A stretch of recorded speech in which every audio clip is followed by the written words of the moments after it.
શબ્દ આર છે, શબ્દ પાર છે. અમારે ઘણી વાતો કરવી હોય પણ એવું ઓડિયન્સ મળે ક્યાં? પછી મુની બદના મુન ડાર્લિંગ ધીરે લીયન આવડાને તો પાડ કાઢી નાખી ઠામુકી. કાં તો લાંબા ઓઠ કરીને બેઠા હોય, સોનું તાર મારા પર ભરોહો નહીં. શું લાંબા ઓઠ કરીને સોનું હામું બેહું ભલા માળા? એકવાર તમારા કુળનો નશો તો લાવો. હું તો દીકરીઓ માટે કાયમ બોલું છું. 20 વર્ષની દીકરીઓ બાપની સામે કેપરીઓ બરમોડા પહેરીને ઉભી હોય છે ને. ઘણાને નથી ગમતું, ન ગમે એને મુબારક છે. આપણને ભાઈ હા નહીં કરતા આવડતું નથી. સાહેબ, દીકરીની બાપની એક મર્યાદા હોય છે. જે વાત દીકરી બાપને કરી શકે એ વાત દીકરી માને ન કરી શકે, અને માને કરી શકે બાપને ન કરી શકે. એ દીકરીઓ શોર્ટ્સ પહેરીને બજારમાં નીકળે છે. સાહેબ, અફસોસ થાય છે. કોણ કહે કોઈ ગાચન કા, કોઈ મોચન કા, કોઈ લાડ લડેલું હારન કા. આમાં કોણ સોને કવિયન કા? સાહેબ, રાજપૂતાણીનું ક્ષત્રિયાણીનું જીવન તો એવું હોય, ગઢારે વર્ણને એમાંથી શીખવું પડે. તમારે આ દીકરીઓને શીખવું હોય તો કોક દી પાનબાઈને હમઢિયાળામાં યાદ તો કરો. બિલખાના પાદરમાં ચંગાવતીને તો યાદ કરો. આ કેટરીના અડધા પહેરી નીકળને આપણે એનો વાત કરવા બેઠા છીએ. કેટલા દી આકડું હાલવાનું છે ભલા માણા? આ દેશનો રાજપૂત, આ દેશનો ક્ષત્રિય જ્યારે કોઈ ધજાની સામે, ધર્મની સામે ધૂળ ઉડાડે અને મૂંગો બેહી દે. કોઈ બેન દીકરીની આબરૂ 18 વર્ષની બેન દીકરી હોય, એમાં ચાહે હિન્દુની દીકરી હોય, મુસલમાનની દીકરી હોય, રાજપૂતનો દીકરો જીવતો હોય, નરી આંખે જોતો હોય, અને કોઈ બેન દીકરીની આબરૂ કે ઇજ્જત લૂંટાતી હોય, કોઈ ધર્મની સામે ધૂળ ઉડાડે અને કોઈ ગામના પાદરમાંથી ગાયું વાળીને નીકળી જાય અને રાજપૂત કાંઈ કરી ન શકે, તો એ રાજપૂતને જિંદગીમાં જીવતરમાં ધૂળ પડી હોય એને જીવવાનો અધિકાર નથી ભાઈ. સાહેબ, લીમડીનો રાજકવિ શંકરદાનજી જેઠીદાનજી દેથા, લીમડી દરબાર સાહેબ શંકરદાનજી જેઠીદાનજી દેથા પોતે રાજકવિ હતા. એને એમ કીધું કે દરબાર, તમે કદાચ સોનામોર આપો, પણ હું લીમડીનો રાજકવિ તમને રોજ એક સોનામોર આપું. તમે રાજકવિ ઉઠીને મને દરબારને સોનામોર આપવાના ઘા? સાહેબ, કવિ હતો, રાજકવિ હતો લીમડીનો. સોનામોર રોજ લાવવું ક્યાંથી?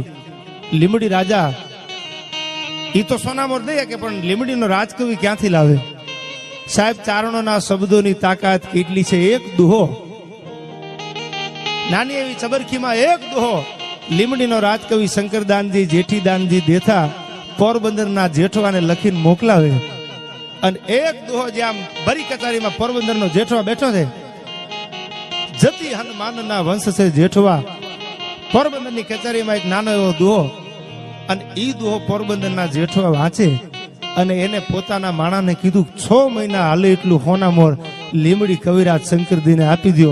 નટવરસિંહ જેઠવાની મોજ હવે ખાલી ન જાય હો. સાહેબ, આ ગુજરાતની ધરતીની તાસીર હિન્દુસ્તાન આખામાં ફરી આવો તો ગુજરાત ન થવાય, ન થવાય અને ન થવાય. ગુજરાતની કોઠા હું આજે દિલ્હીની ગાદી ઉપર મોદી જો ઝપાટા કરે છે. આ ગુજરાતની તાસીર જ કઈક ઓર છે અકાબા. સાહેબ, ન હિન્દુ બનેગા ન મુસલમાન બનેગા, ઇન્સાન કી औलाद તું ઇન્સાન બનેગા.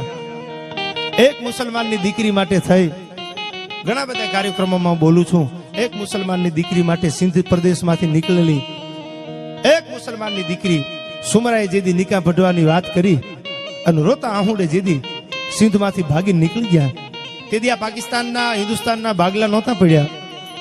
પણ સાહેબ, ડાયા માણાની હારે બેહો ને સારું શીખવા મળે. સજ્જન માણાની હારે બેહો તો તમને દુર્જન માણા હોય સજ્જન બની જાય, સારું શીખવા મળે. એક સિંધના સુમરાએ જેદી નિકાહ ભટવાની વાત કરી અને ત્યાંથી દીકરી નીકળી ગઈ રોતા આહુડે. પોતાનો આખો રસાલો હારે હતો, પઠાણનું આખું કુટુંબ રોતા આહુડે, કકળતે આહુડે જેદી નીકળી ગયું. હવે આમ નેજવા કરી કરીને જોવે છે કોણ આપણને આહરો આપે. આ સુમરો કતલે આમ કરી નાખે અને કાં તો મને જબરજસ્તીથી મારી યાર નિકાહ પઢી લે. તેથી ભાગતા ભાગતા ભાગતા ભાગતા આજનું અમારું મૂળી ગામ સોઢા પરમારું લગધીરજી પરમાર નામનો મરદ ગરાસ્યો, 50 ચફાડો 500 અને સોઢા 20 હાથ. એક તેતરના કારણે તે તો હળ રાખી હખિયાત બાપ. એક તેતર માટે થઈ અને જો પરમારુએ પોતાના પ્રાણના બલિદાન દીધા હોય, આ તેતર હાટું આપ્યા છે. આ તો દીકરી રોતા આહુડે નીકળી હતી. 55 પેસેન્જર બસમાં બેઠા હોય ને, અને કદાચ 55 હુઈ જાય, ડ્રાઈવર જાગતો હોય ને તો ઉપાધિ ન હોય. પણ એક ડ્રાઈવર હુઈ જાય અને 55, એક ડ્રાઈવર ઝોલું ખાઈ જાય તો 55 નું જોખમ બની જાય. ટૂંકમાં વાત કરું છું, આ જીટીપીએલ લાઈવ છે એટલે ક્ષત્રિયો આ સમાજનું કુળભૂષણ છે, ડ્રાઈવર તરીકેની ફરજ છે. ઈ રાજપૂતના દીકરા બબે કોથળીયું પીને બજારમાં પીડ્યા હોય, આપણે કોને ઠપકો દેવા જઈશું ભલા માણા? અરે બાપુ કઈ કઈ હજી પાય તમને પડે, તમે હરમ બાપુ તણી કાંઈક લાવો. સાહેબ આ પ્રજા ઈ પ્રજા જ છે, ઈ બાપ માનવા તૈયાર છે, એમાં કોઈ શંકાને સ્થાન નથી. પણ તમે તમારી ફરજ ચૂકી ગયા છો, ઈ વાત યાદ રાખજો. જે માણસ ફરજ ચૂકી જાય છે ઈ જગતમાંથી પગથિયું ચૂકી જાય છે, ચારિત્ર ચૂકી ગયો એટલે દુનિયા હારી ગયો એટલું માની લીજો. આ વાત બાપુ કઈ કઈ હજી પાય તમને પડે, તમે હરમ બાપુ તણી કાંઈક લાવો. તમે એકવાર કોકને કહો હે ગોલકી નામ કરી નાખજે, બીજી વાર કહો હે ગોલકી નામ કરી નાખજે. તમે રોજ ઉઠીને ગોલકી નાખ્યો, બિચારા કેટલા દી સહન કરે તમારું? પણ મર્યાદા નો મૂકતા, અને મર્યાદા નો મૂકો તો કોઈના બાપની ત્રેવડ નથી ખામું ડગલું ભરી શકે. ભલા માણસ શું વાતમાં માલ છે. દ્રાફાના પાદરમાં જેદી રીડબાંગ ધીજાંગ રીડબાંગ ધીજાંગ રીડબાંગ ધીજાંગ રીડબાંગ ધીજાંગ બુંગિયા ઢોલની માથે દાંડિયું પડી. સાહેબ તેદી સન્નાટો છવાઈ ગયેલો અને કાંથડીજી જાડેજા નામનો મરદ ગરાસીઓ મૂછની માથે તાવ દઈ અને કીધું સીમાડો વટવા દઉં તો દ્રાફાની ધરતીનું ધાવણ લાજે. સાહેબ મેણું કોઈને મારીએ નહીં, મેણું માથાનો ઘા. કદાચ તમે હાવ એટલે હાવ કદાચ નાનો માણા હોય, ખાખડ માણા હોય, ગરીબાઈ હોય, ઝૂંપડામાં રહેવા વાળો હોય, પણ કોઈક મેણું મારે ને તેથી હાથમાળની હવેલીમાં રહેવા વાળા ચમરબંધીને બારો કાઢીને ધબેડી નાખે. મેણું કોઈને મારીએ નહીં, આ તો મેણું માથાનો ઘા. પ્રવીણ સાગર નામનું પુસ્તક છે. હવે એમાં મેરામણજી જાડેજા પોતે કવિ છે. 6 કવિઓએ ભેળા થઈને બનાવેલું એનું નામ પ્રવીણ સાગર છે. અંબર સે અતિ ઊંચી વહે અરુ ઊંડી રસાતલ હુતે અથારી તુહિન કે ગીરી સે અતિ શીતલ હન પાવક સે અતિ જારન હારી. અરે માર હુતે કિટ્ટુ મીઠી સુધા હુતે જીમિયન હુતે સુમેરેત ભારી વો જાનત જાન અજાનન જાનત વો તો સાગર બાત સ્નેહ કી ન્યારી. હાલાજી તારા હાથ વખાણું. સાહેબ બાગડતા બાગડતા બાગડતા બાગડતા બાગડતા બાગડતા બાગડતા બાગડતા ઈ બાગડતા ઘોડાની પડગલી વાગતી જાય કે કોણ આવે છે? હાલો જામ આવે છે ભાઈ. અને એક હાથે જેમ હાંગનો ઘા કર્યો ને તા તો ઘોડેસવારને ધરબી દીધો જમીન હારે. અને આ બાજુ પતિ ઘોડી છે ઈ 2 ગલોટિયા ખાઈને પડી ગઈ. હાલાજી જાડેજો પડ્યો છે અને વાહે રાવળ જામની ફોજ આવે છે મારો મારો મારો મારો મારો કરતી. અને આમ જઈ હાલાજી જાડેજાને જોયો ભાઈ હો, જામ રાવળના ખંભે ખે હતો. ઈ ખે ઉતારી અને આમ માથે પવન માંડ્યો, વીજળો માંડ્યો નાખવા. વાહ જાડેજા, વાહ હાલાજી, વાહ જાડેજા. જામ રાવળના મોઢામાંથી ભલીકારા મીંડ્યા છૂટવા હો. અને ઈ પોતે કવિ છે. આ જામ રાવળ કે છે કે હાલાજી તારા હાથ વખાણું કે પટ્ટી તારા પગ વખાણું. આમ દુશ્મનને મરેલો જોયો. એક હાથે આમ ઘા કર્યો તા તો આંખના લોચન નીકળી ગયેલા હાલાજી જાડેજાના. અને આમ જ્યાં પટ્ટી ઘોડીની સામે નજર કરી તા તો પટ્ટીના ડાબા છે ઈ બે આમ નોખામ પડી ગયા છે. અને અહીંથી આમ આમ પોતાના આમ ડોળા નીકળી ગયા ઘોડીના.